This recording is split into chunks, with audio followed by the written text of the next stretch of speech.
Binato ng pintura ng mga militante ang tanggapan ng isang kumpanya ng langis sa lungsod ng Makati bilang protesta sa panibagong oil price hike.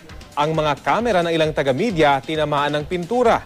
May ulat on the spot si Bernadette Reyes. Bernadette? Rafi, sabay-sabay na nagtungo ang mga miyembro ng Kilusang Mayo 1, Gabriela at Anak Pawi sa tanggapan ng Shell dito sa Makati. Yan ay para iprotesta ang panibagong dagdag singil sa petrolyo at inaasang pagtaas din ng presyo ng LPG sa Marso.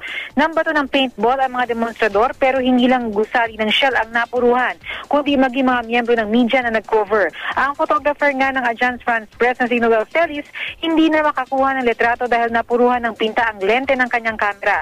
Pero ayos lang daw ito kay Celis dahil kasama ito talaga sa kanyang trabaho. Ang GMA online photographer naman na si Danny Pata, napuruhan din ng pinta ang mga gamit at suot na damit. Pero wala raw siyang sinisisi dahil hindi rin naman daw ito sinasadya ng mga militante.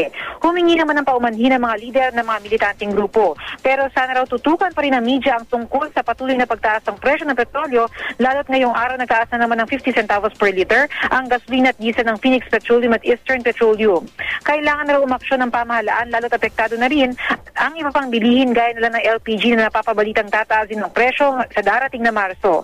Sa March 8, magkakaroon daw ng malaking kilos protesta ang Gabriela kasama ang iba pang militanteng grupo sa Plaza Miranda para kondinahin ang patuloy na pagtaas ng presyo ng petrolyo. Rafi?